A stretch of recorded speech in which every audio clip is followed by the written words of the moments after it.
আসসালামু আলাইকুম, welcome to my channel. আপনারা সবাই কেমন আছেন? আমি আবারও উপস্থিত হয়ে গেলাম আপনাদের মাঝে একটি অন্যরকম স্বাদে অন্যরকম একটা ভর্তার রেসিপি নিয়ে। তো ভিউয়ার্স, এসে পড়েছে রমজান মাস।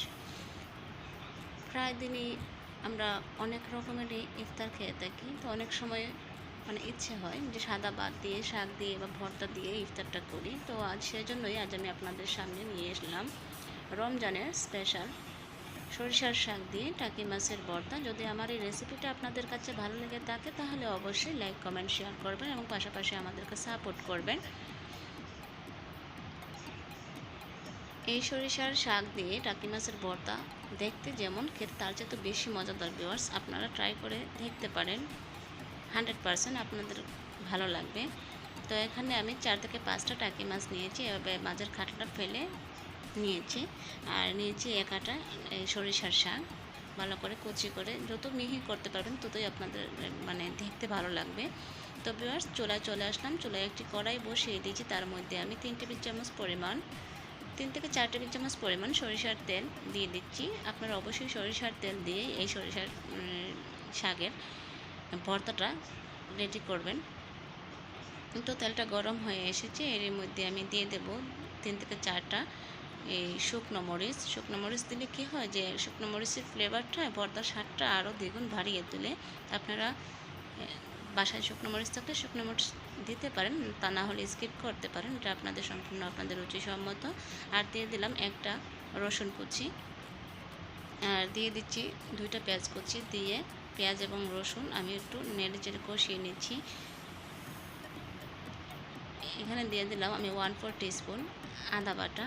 আপনারা আদা বাটা স্কিপ করতে পারেন। আর দিয়ে দিলাম 4 থেকে 5টা কাঁচামরিচ কুচি। আপনারা আপনাদের ঝাল পছন্দ অনুযায়ী দেবেন।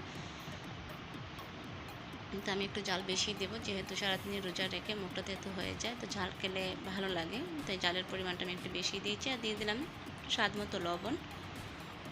সবগুলো আমি ভালো করে নেড়ে চেড়ে কষিয়ে নেব। তো ভিউয়ার্স, আমার পেঁয়াজগুলো কষানো হয়ে গিয়েছে। এর মধ্যে আমি দিয়ে দিলাম টাকি মাছগুলো। অবশ্যই আপনারা শাকের আগে টাকি মাছটা দিবেন, তো টাকি মাছের মধ্যে লবণ টবণ সবগুলো ঢুকবে। চুলার আঁচটা অবশ্যই মাঝারি আছে রেখে আপনারা 2 থেকে 3 মিনিট টাকি মাছটা একটু কষিয়ে নেবেন। তারপরে চামচ দিয়ে ভেঙে ভেঙে দেবেন। এর সাথে আমি অ্যাড করে দেব 1/4 টিস্পুন হলুদ, জাস্ট কালারের জন্য। আপনারা দিতেও পারেন, বাট স্কিপও করতে পারেন, এটা আপনাদের সম্পূর্ণ আপনাদের ইচ্ছা। তো আমি একটু নেড়ে চেড়ে মাছটা কষিয়ে নিচ্ছি। তো ভিউয়ার্স, আমার মাছগুলো ঢাকনা দিয়ে ঢেকে রাখলাম 2 থেকে 3 মিনিটের জন্য। 2 থেকে 3 মিনিট পর আমি আবারও ফিরে আসবো। তো তখন আপনারা আমাদের সাথেই থাকুন।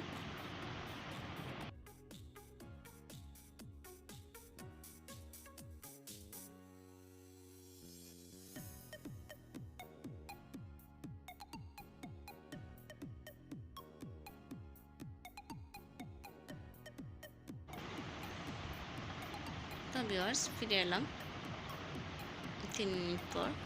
আবার একটু নেড়ে চেড়ে দিচ্ছি। মাছগুলো আমার কষানো হয়ে গিয়েছে। এখন চামচ দিয়ে মাছগুলো আমি ভেঙে নিচ্ছি। আপনারা আপনাদের সুবিধা অনুযায়ী চামচ হোক বা হ্যান্ড বিট হোক, যেটা দিয়ে আপনাদের ইচ্ছে আপনারা মাছ ভেঙে নিতে পারেন, বা ডালগুট নিয়ে আছে সেটা দিয়ে আপনারা মাছ ভেঙে নিতে পারেন। এর মধ্যে দিয়ে দিলাম আমি সরিষা শাকগুলো। অল্প পরিমাণে সরিষার শাক দিয়ে আমি আগে একটু নেড়ে চেড়ে নিচ্ছি, মাছের গায়ে মিশিয়ে নিচ্ছি। তারপর বাকি সরিষা শাকগুলো দিয়ে দিলাম। দিয়ে ভালো করে নেড়ে চেড়ে দিয়ে ঢাকনা দিয়ে ঢেকে রাখবো। ঢাকনা দিয়ে ঢেকে রাখবো না,